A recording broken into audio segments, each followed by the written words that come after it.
Hello, everybody, and welcome to our regular Sunday talk, the talk that we regularly do on Sunday.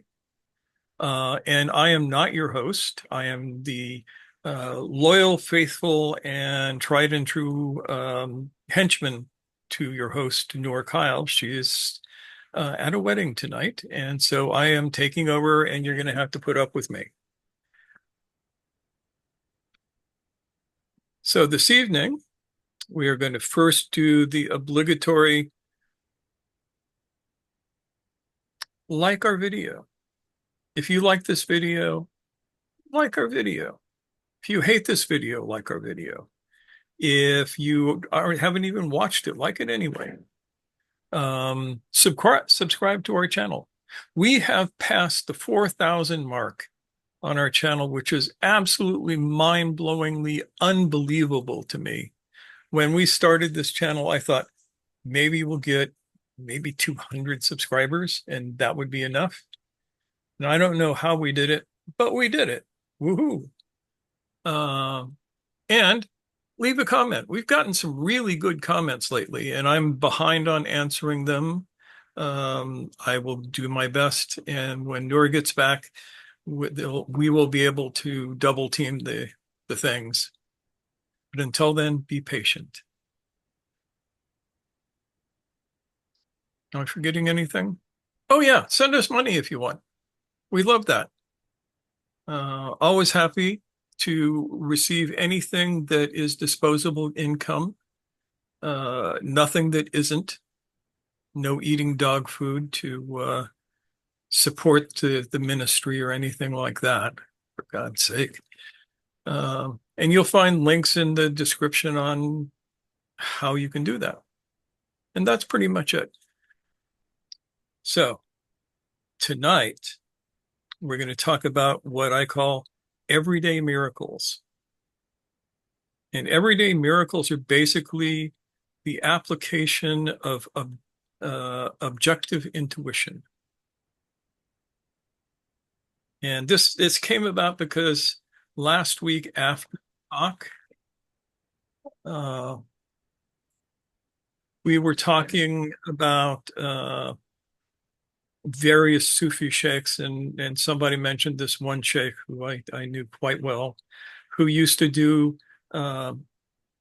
he would amaze people because of his ability to tell people stuff about themselves that he couldn't know and all of this kind of stuff. And it was a great show. It was entirely a mentalist act.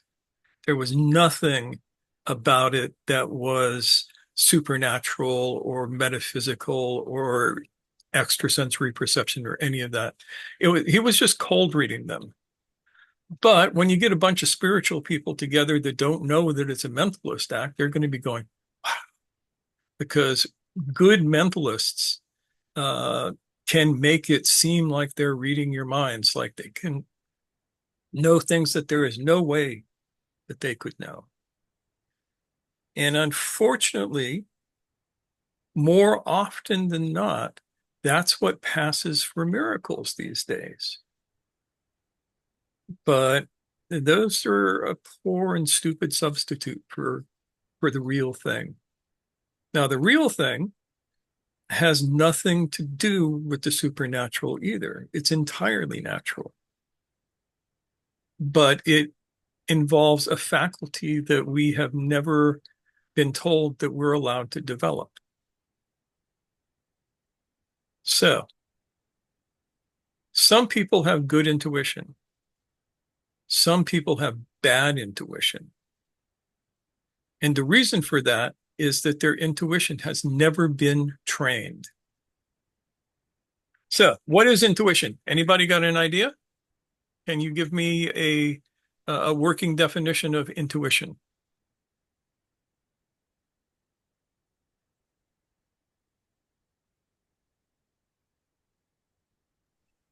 When you feel something in your gut,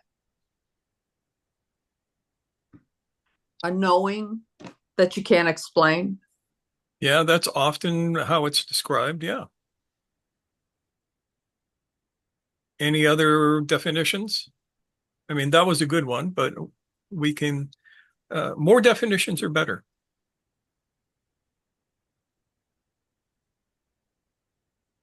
Could it have something to do with the phenomenon of entrainment, the ability to tune in to something? Yeah, sometimes. James, you got your hand up. uh, Unconsciously process information that presents as emotion, feeling. Something's definitely been calculated in the background below the conscious threshold, so comes through as more as intuition or impulse, it's impulse and feeling than conscious deliberation. That is the definition that I'm looking for. That fits in with what everybody else is saying, but it's describing a mechanism by which this can happen. So, here's some things to know about the conscious and unconscious mind. The conscious mind is fundamentally as slow as a snail on ludes when it comes to figuring everything out. The unconscious mind, the part of the mind that produces intuition, is blindingly fast in comparison to the rest of us. And this happens below the level of consciousness, or other than at the level of consciousness. I don't know what direction it should actually go in. So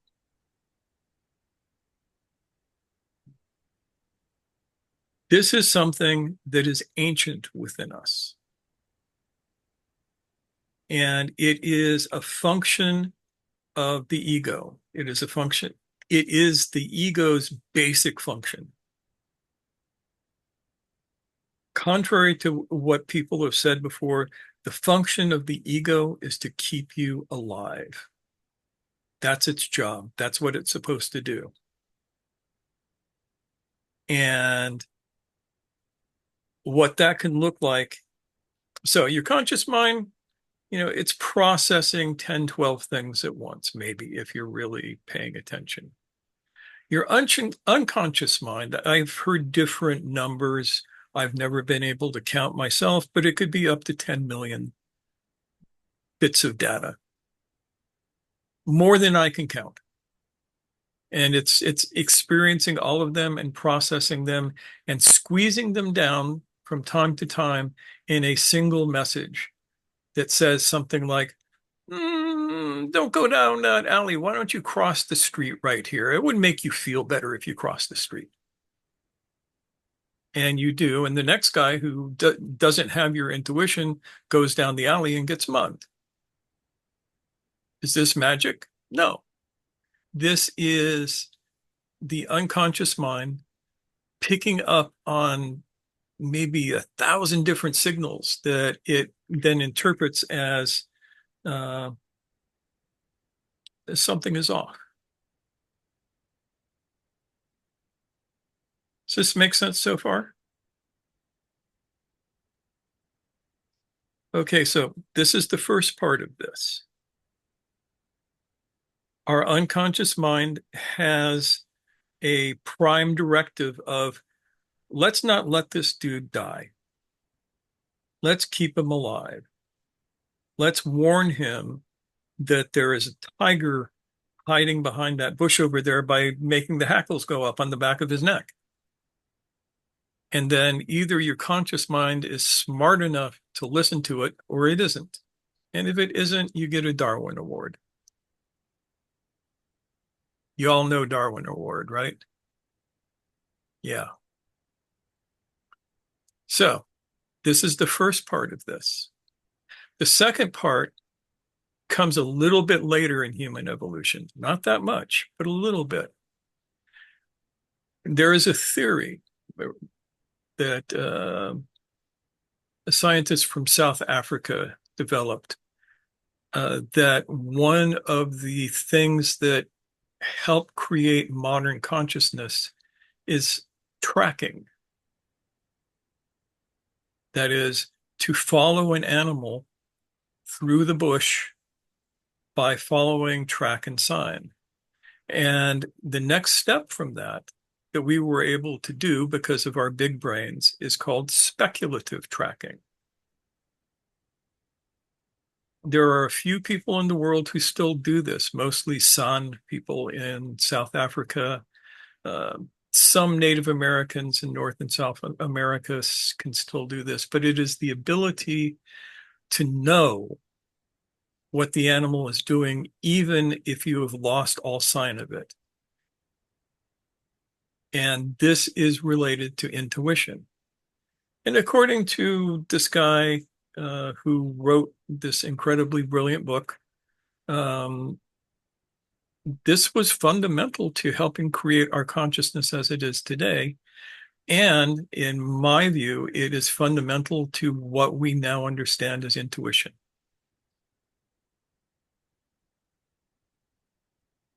Make sense?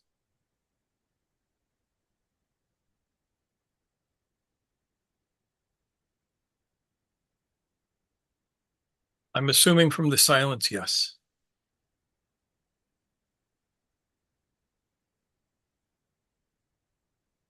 So, if this is the case, why is it that we don't all have it now? And the answer is this is a learned skill. It is not something that you are necessarily born with. You're born with the possibility, but it's a learned skill. And if you have somehow learned the skill well, you have really good intuition. And if you haven't learned the skill well, you have stupid intuition. And then you have to have the skill to listen to the intuition, which is oftentimes harder than uh, we can imagine. Back in the day, I, for various reasons, talked to a lot of people who had been assaulted in one way or another. And about half of them had an intuition that there was something wrong. And when I asked them why they didn't act on it, they said they didn't believe that it could be true.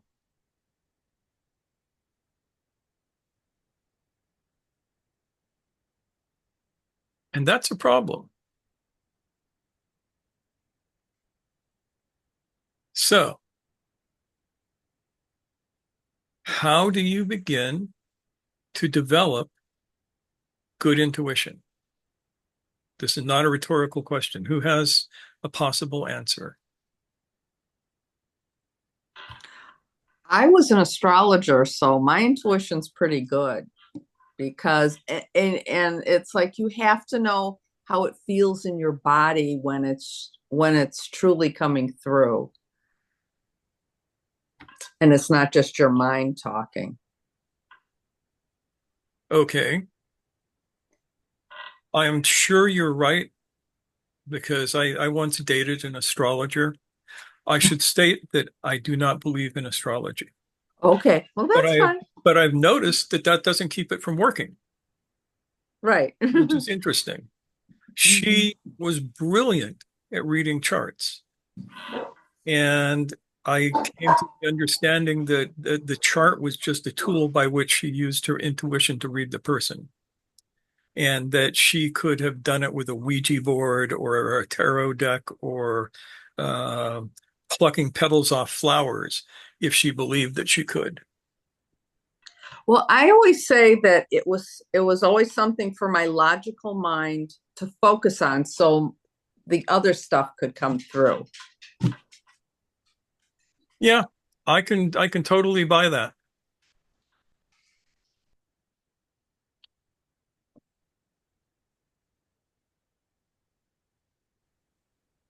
But how? Austin, yes. I was hoping that you would chime in on this. I could maybe state what not to do, like what's not worked for me. Distractions, right? Like too much music, playing too much music, being on my phone for too long, a lot of stimulus for me. Yeah. Um, And I notice that whenever I'm with clients,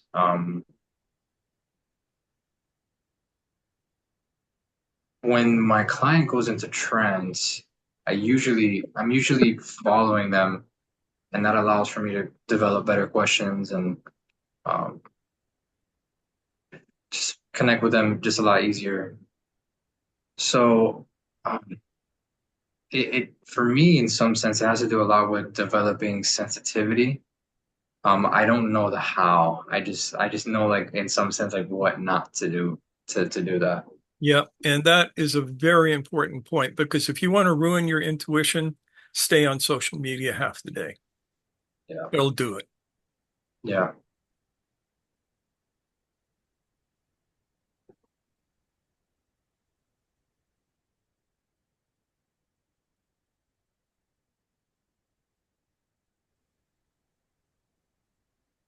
Adrian, yes. Well, some years ago, I was crossing a very, very, very terrible path. Was everything was going wrong? There was millions of problems, money problems, family problems, kids problems. Everything was in a deep debacle. And you know, I'm familiar with the practice, let's say. And I was saying, yeah, the practice is all very good, but there's a big gap between the practice or even beliefs or whatever and the actual benefit from that practice. Okay. So my question was how do I link one thing to another? And I really need desperate. And then there was this little voice. There was this little voice saying, yeah, you gotta listen to the voice. And then I was saying, yeah, but which one? Which one of the voices? There are millions of voices all the time. I have like a bee house in my head. Yeah. And the answer was, you know which one. The correct one. The one that you know is correct. The one that feels correct. But of course, and then comes to the social media that also you were mentioning before. It requires silence. You have to put yourself in a certain state of receptiveness and silence in order to listen to it. If you're busy just having all sorts of useful inputs all the time, there's no time to be able to listen to it. So silence, this inner silence has to happen, at least in my humble experience. And then you get used to listen to the voice. And because of that, I've changed my life, literally. Took a flight, went to Panama with $500 in my back pocket, and everything yet again was like being born again. Yeah. And that was my decision to listen to the voice and be in the flow. Be in that flow. I don't want to live without that flow. And the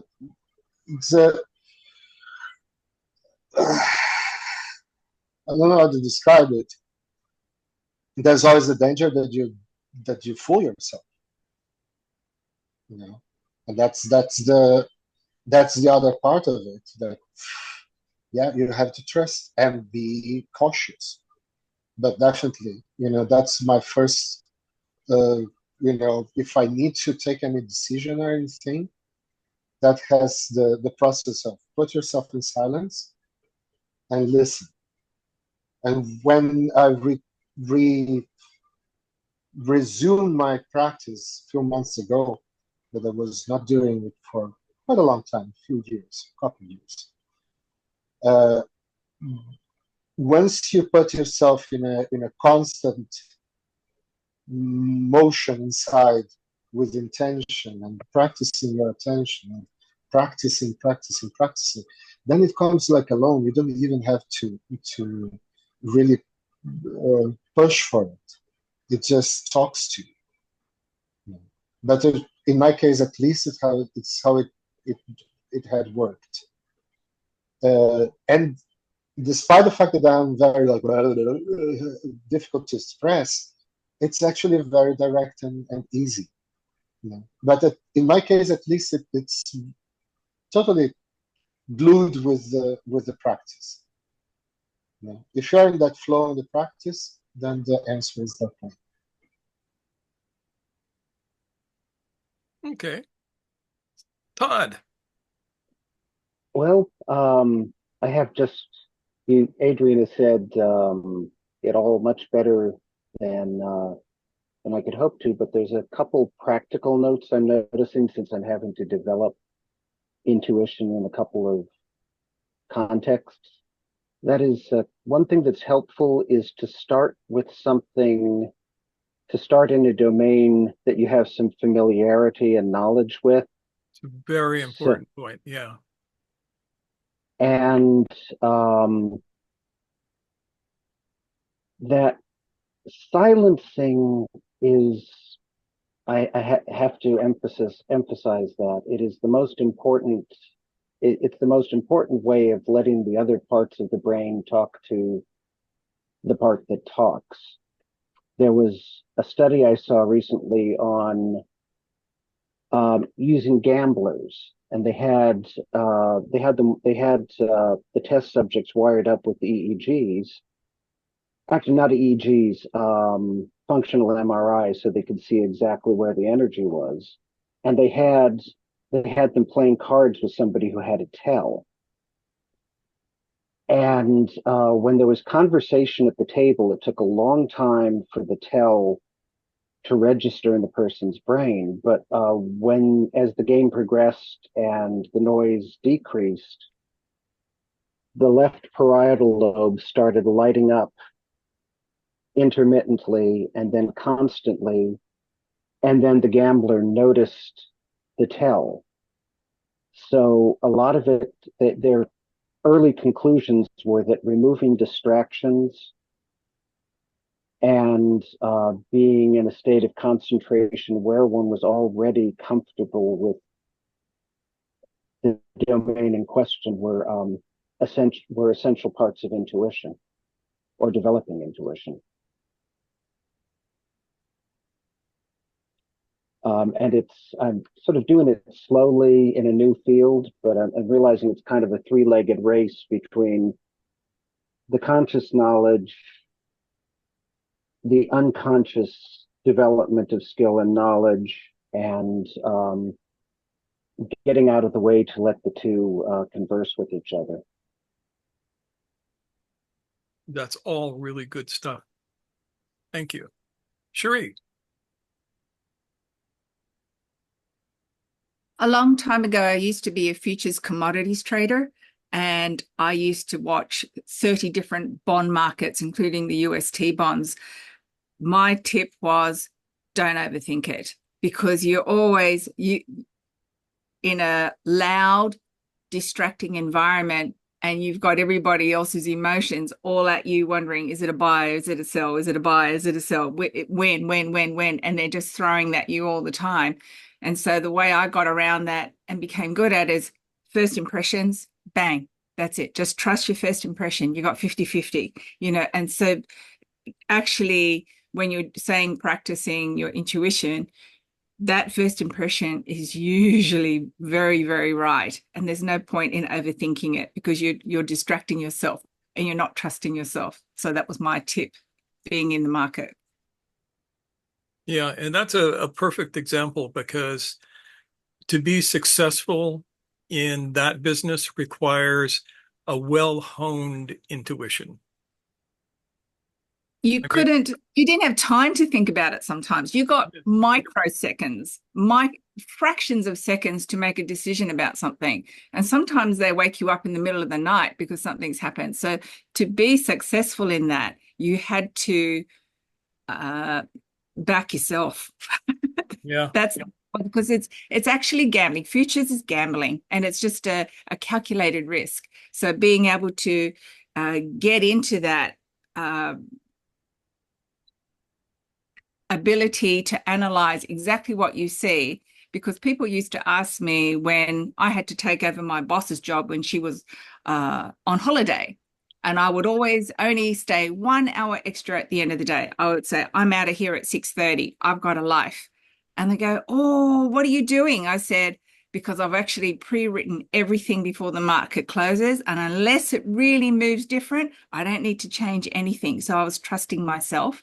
So that overthinking thing happened to other people who would do the job. And they'd be there at 3 a.m. every night. I'm thinking, there's no way we start at, before 7 o'clock. We have to actually manage our own capacities, our own energy when you're doing something. So that was an extremely good practice before I met any of you guys, that this is how I learned to trust my intuition and go with it. Just back yourself. Don't overthink it. Yeah. All right. So we've kind of established a baseline here. How do you develop intuition? I'm going to give you a model.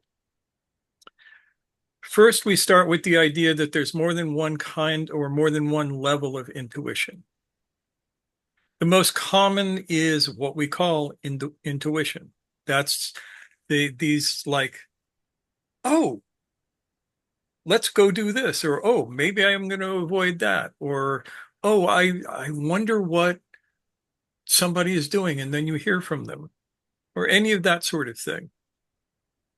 Those are the most common form, and they are kind of random for most people.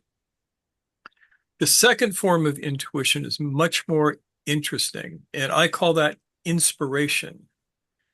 Inspiration is a kind of intuition that you have about something that you're working with or working on that comes out of the blue in some way or another.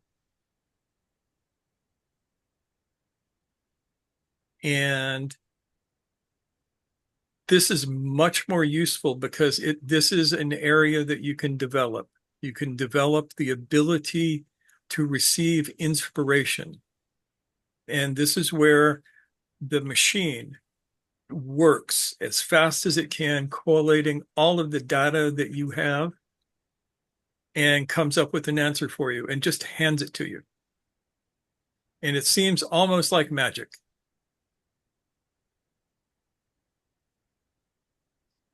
And then there is a third level of intuition, which I think of as objective intuition. We don't have a word in English for it.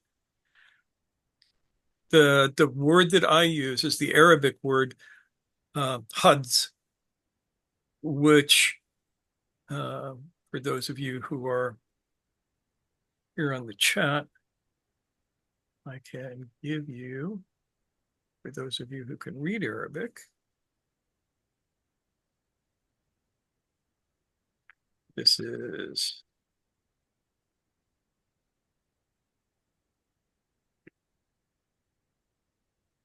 and its basic meaning is intuition,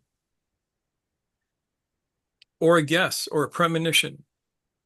But in certain contexts, this implies a different degree of certainty or awareness. It's a deeper, almost spiritual level of insight into what's going on, and it transcends ordinary knowledge. And it tends to be kind of spontaneous. And like I said, we don't have an English equivalent to this level of intuition, which is the only reason I'm not using an English word. But now we have a word that we can use. Now, what does it take to develop these? First thing, if you want to develop your intuition, do your breath work. Use your breath to quiet your mind, because intuition has a hard time coming up in a noisy mind. So if we were all just sitting here, just breathing, and letting our minds be quiet, we would be in a position to have an intuition if we were working on something. Then we need to do a couple of checks. The first check is, where is your attention right now? And if your attention is on anything other than what you're working on, you need to reel it in and put it where it needs to be. Or you need to make your attention in the present moment, but open focused. I'll get back to that in a moment. Then the third question is, what is your intention? So I often do this with a walk. And I'll be working on something and I've done all of the brain sweat I can do. And this, by the way, is how we come up with topics for these Sunday talks most frequently. I will think about all of the things I can think about, and then I will do my breath practice.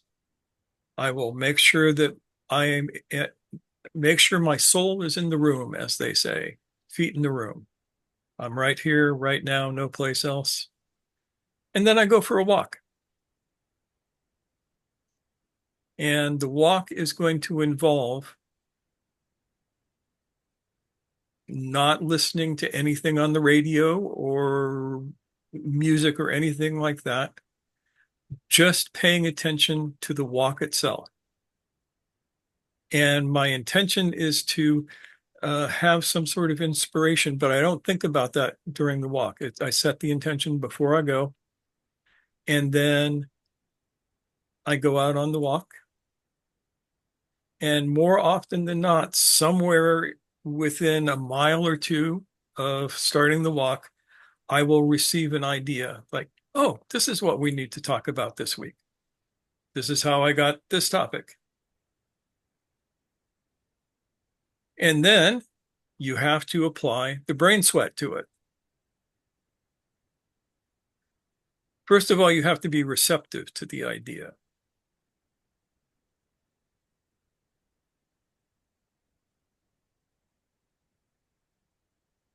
Inspiration or intuition comes from a combination of two things: your experience and your expertise. So I have experience and expertise in this subject. And without that, I couldn't know that this is what I wanted to talk about. So the closer you are to having both experience and expertise in a subject, the more easily you can have intuitions that will become inspirations. Does that make sense?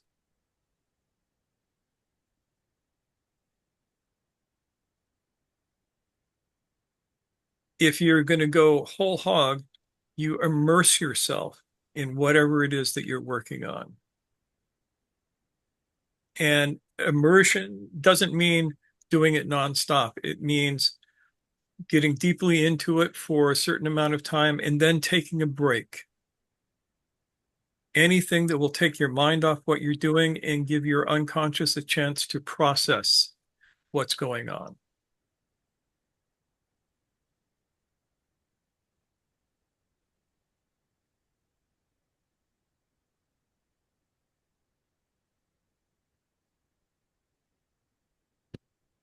Yeah, I've had many experiences like that over the years, and I'm thinking back to, in particular, 4 or 5 decades ago when I used to troubleshoot operating systems, and when I had a particularly nasty problem, I mean, I'd study it for as long as I could, and then my way of taking a break was more often than not to read science fiction, but it kept that part of my mind sort of distracted. And then a lot of the time I get an idea of where to look to find the actual problem. But I did have another question, which is a bit of a tangent. Synchronicity. I've had a lot of experiences of those over the years, and I wonder what how you would think about the relationship between synchronicity and intuition. Well, synchronicity is meaningful coincidence. And the question is, who creates meaning? I think it's probably related to the mechanism that we're talking about. Your unconscious goes, hey, there's meaning here. Look at this. Look at this pattern, because we are pattern loving creatures. And this pattern is like this pattern. And you go, oh, synchronicity. That's my best guess. Yeah, and in the particular example that's crossing my mind, it would be more like um, I would I would read a book, say, that later on turned out to be incredibly relevant, but in a way that I would not have predicted at the time I was choosing to read Yeah. it. There would be a certain amount of paying attention that would have gone on in that process, I think. Oh yes. And so you see the pattern when it comes up. It's my best guess. Yes, Adrian. That reminds me something. I don't know if you're familiar with the combination of number 786 that stands for Bismillah ar-Rahman ar-Rahim. Yeah. And well, that's been inside my passwords and it's in my email address and everything. And the thing is, more often than not, I'm driving and I just seeing plate numbers with 786 all the time, like several times a day. Yeah. Right. And probably comes to my visual field. I'm not really paying attention to that, but sometimes somehow it just locks in and there is the 786 saying, hey, I'm here. Yep. Right. You can do that with any number. It's interesting Absolutely, how yeah. that works. Yeah. Sounds like Robert Anton Wilson's 23. Yep. I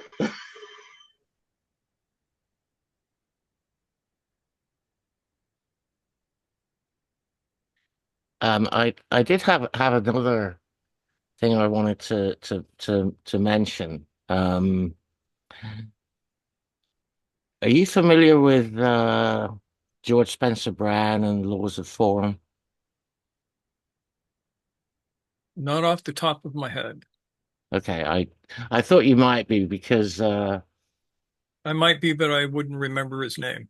Wilson actually has some quotes from Laws of Form in as chapter titles in some of his books. Yeah, I know who you're talking about. Yeah. Yeah, in the notes, I read Laws of Form many times years ago. And there's apart from the actual text of the book, there's a series of notes. And in one of the notes, he says something that I've thought about a great deal. And I can't remember it verbatim offhand, but it was something to do with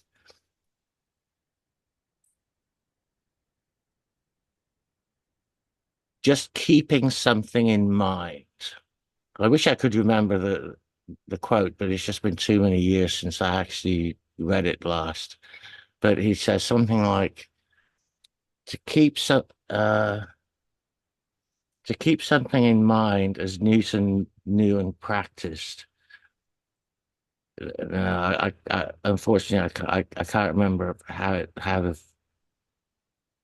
phrases go together, but it was the importance of just keeping something in mind that you're interested in, and then the answer will pop out.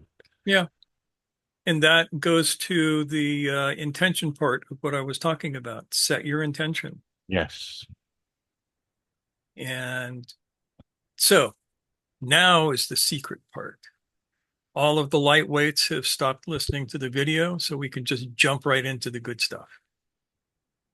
So your machine, most of the time, is asleep and it's having nightmares. It knows what its job is, even in its bad dreams. Its job is to promote your survival, but it does a crappy job of it if it is not awake. Now, here's the weird thing. Essence is always awake. There is no other state for essence than being awake. And essence can be identified with the sleep of the machine, the sleep of the ego. So if you would like to be awake, the first thing to do is to disidentify with the sleep of the machine and help the machine wake up. How do you help the machine wake up? By keeping your attention on it. And intuition is a wonderful practice for this.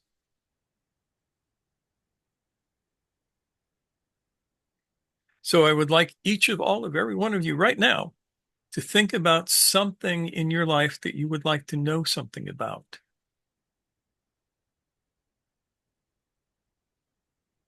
And when you know what this is, tell your persona, I need to know about this. That's your intention.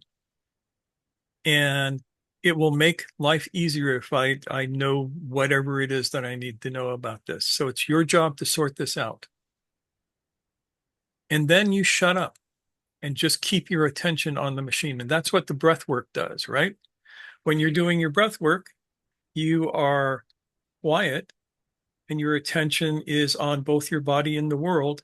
And that means that your attention is by definition on the mechanical part of yourself as it quiets down. And the quieter it gets, the more awake it is. The sleeping machine is like blah, all over the place. The awake machine is quiet, just humming along. And its job is to present you with knowledge that it has calculated.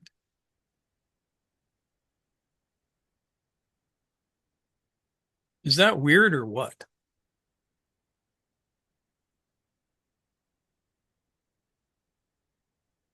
Yes, Todd.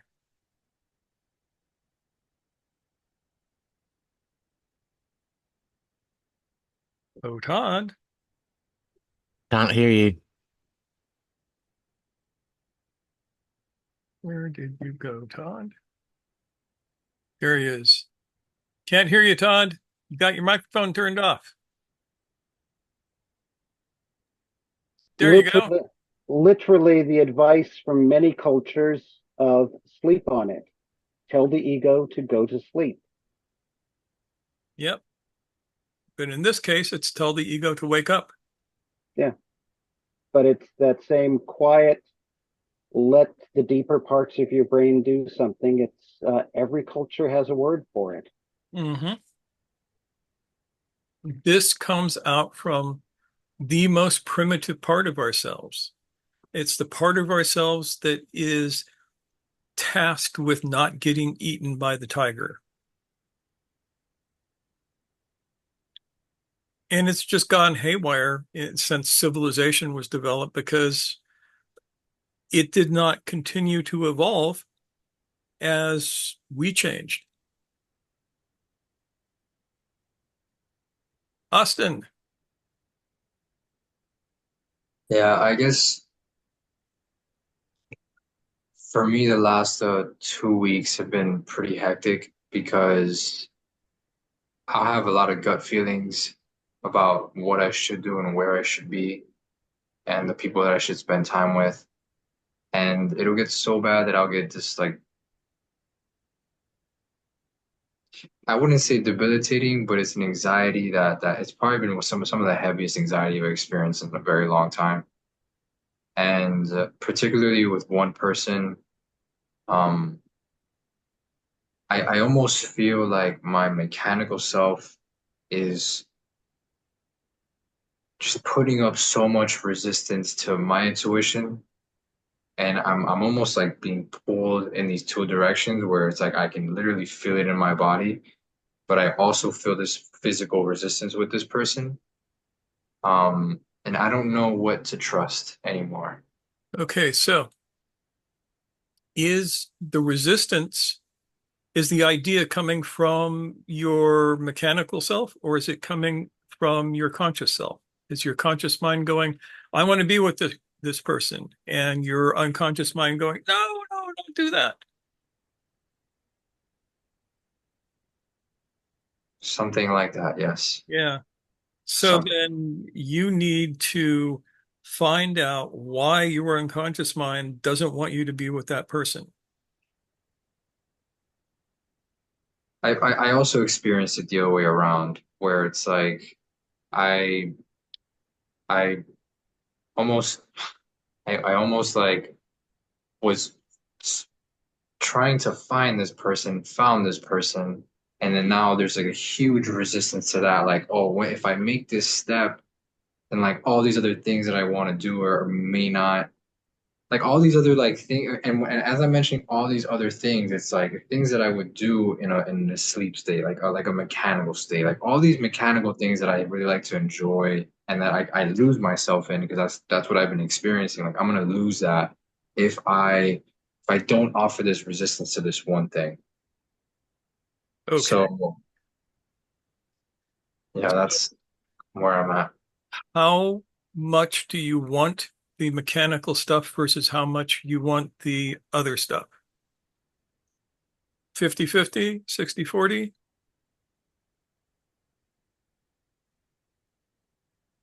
In some sense, I think I try to convince myself that I can do the mechanical things in a wakeful state.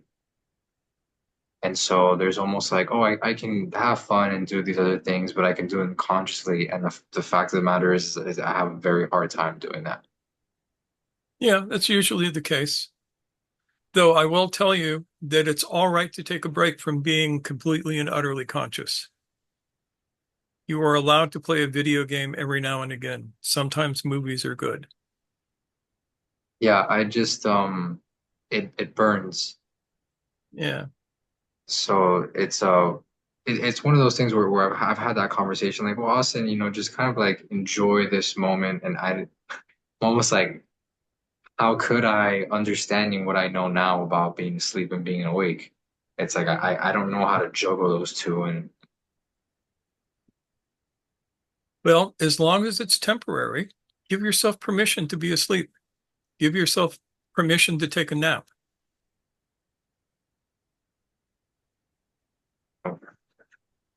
That would be the first thing. And then see if you can just keep it to the occasional nap. But you're going to have to clarify for yourself what is the most important.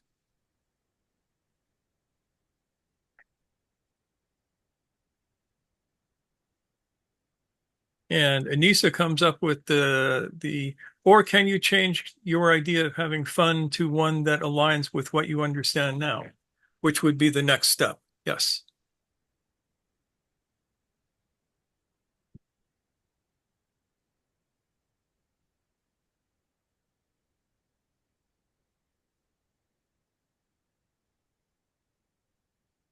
But work out the priorities.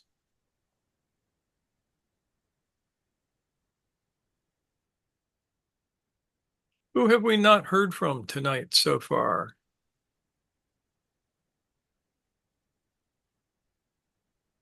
Um, James has been very quiet. Kyle, do you have any thoughts? Yeah, I do. I'm not really sure what to talk about though. Uh, I was thinking about what Austin was talking about, and I think these years that we're in, particularly now, it seems like there's been an upsurge of energy and there's a lot going on. And I think it's important for us to stay balanced, to keep our practices up, and you know, use that to ride the wave rather than get crushed by it. Yeah, always good advice.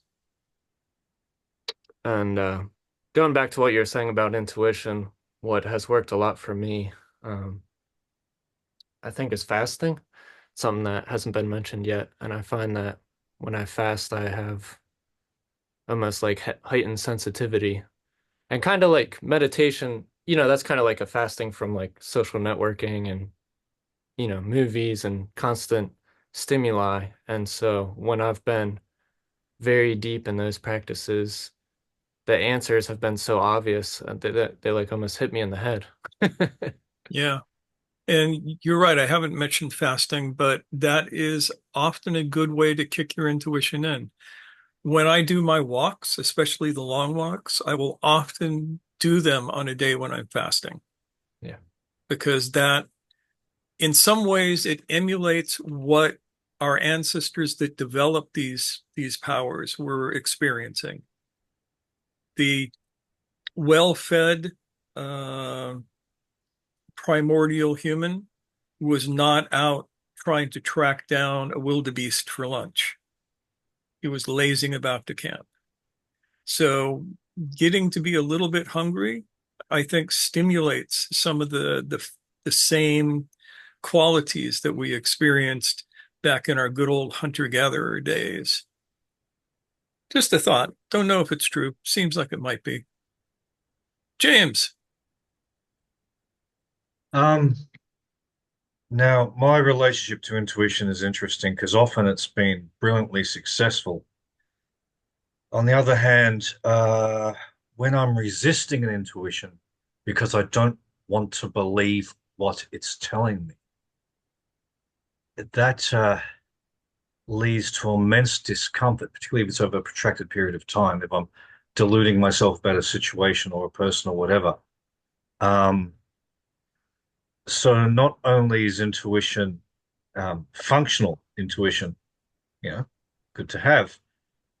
Resisting it is detrimental, not just in a practical sense, but in terms of well-being. Like if you've got a strong intuition coming through that you're trying to keep at bay because you don't want to believe it, you don't like what it's saying, uh, that induces a level of stress and tension and confusion that should be obvious to me by now. Though my capacity to self-deceive is still definitely there, but so a talk like this, it's very relevant to me. That's all I've got to say. Good. Yeah, so remember, to wake up your machine, it requires that you have attention on your machine.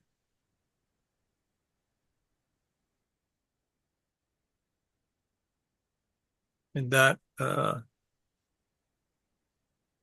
makes for interesting sorts of things. Zach, do you have any ideas? Yeah, I think I see intuition as a combination of imagination and the ability of making decisions or agency. And so it's in a way, it's once you're fully present, you're in a way present in the space of all future possibilities. And intuition is being able to tap into one of those possibilities and say that that is the one that I'm deciding to go with. And you just go with it. And you do it often enough that when you go with it, you go with it um, kind of full throttle because you know that that mechanism has been fine-tuned to detect these patterns, and so you just keep on executing on it.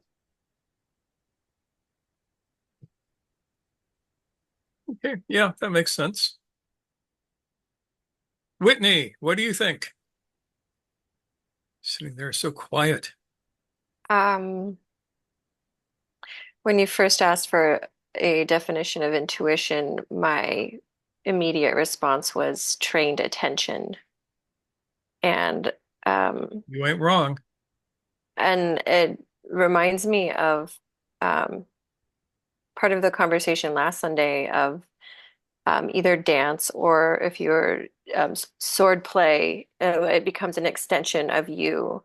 And so intuition being this an extension of your attention into another dimension, one might say.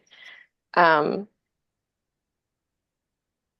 yeah, and that's something too other people have mentioned, like which voice do I trust? And I've had experiences where I know something, I know it, and then I fall asleep and almost betray myself because I knew it, but I fell asleep, so I let the thing happen. So I have experienced that and had like really weird experience with that as well. Just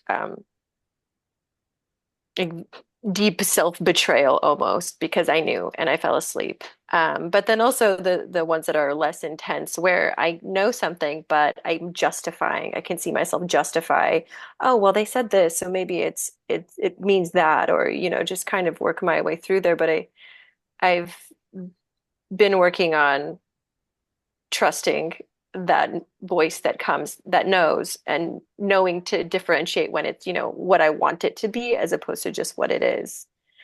But aside from that too, I'm also thinking because my mind's this past week has been on centers, and so I'm wondering about if it is intuition and you are able to have inspiration as well, there has to be this three-centered experience that's happening. And so part of like my observations this week have been noticing like when I'm in my lower parts of centers, when I'm in higher parts, what center am I in?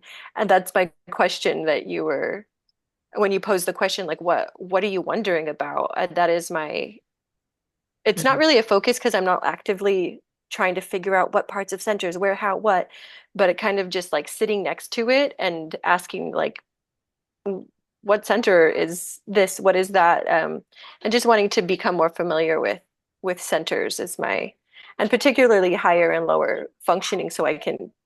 I'm watching the machine and seeing where it is and what it's doing and where it's operating from. So Yeah, my and thoughts. I didn't think we were going to be able to get into that tonight, but since you bring it up, um, as far as I can tell, regular intuition is the instinctual part of the moving center speaking to the emotional center. Inspiration is the moving center and the emotional center speaking to the higher emotional center. And then the uh, higher inspiration, the one that I use the Arabic word for, is where it involves all three centers talking to each other about this. It always starts with the moving center and specifically the instinctual part of the moving center. Um, I like that. And I like when I was really young, I think that's where, because I would consider that I had pretty good intuition. And when I was young, I remember via this conversation, me setting the glass down on the floor next to me and thinking, I'm going to knock that over, and then knocking it over. And then later on, oh, I'm going to knock that over. Let me move it because I already know what I'm going to do. And so being part of this moving center and this ability to observe the moving center in action and then extend that on. So yeah, it's a real thing, and we can see the mechanism of it if we know how to look. And attention is everything. Like I said, the first thing you ask yourself is, where is my attention? And when you know that, you can know what it takes to kick your intuition in.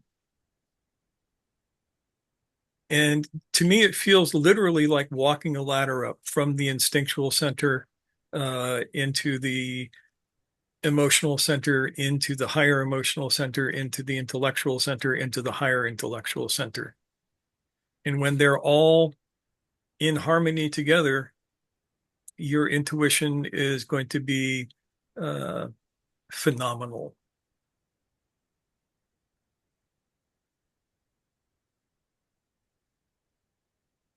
Who else have we?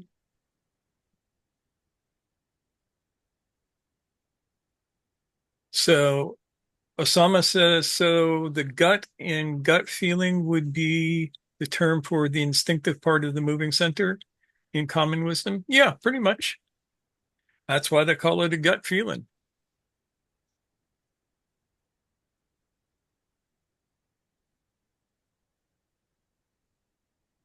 Anissa, do you have any thoughts?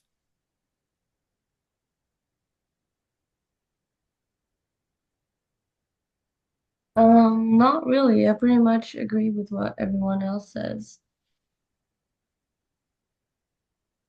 Can't argue with that. So, Moshak, just so I'm clear, because this is making a lot of sense for me now, and even as I'm like thinking about these certain situations that I'm in, and I'm experiencing this somewhat uncomfortable sensation, what I'm understanding is the more I pay attention to my body, um, the more I'm able to breathe consciously, and even just like, okay, I really can't do anything about that sensation. Just kind of look at it, pay attention to it. The more I'm able to get out of this like ongoing overthinking pattern, and sometimes like an ease will set into my body that wasn't necessarily there before.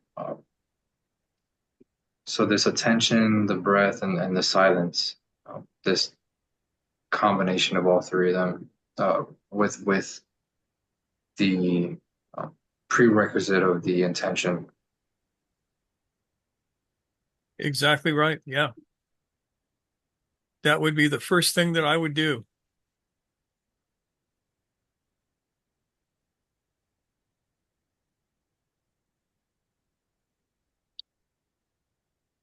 Any other thoughts, questions, answers,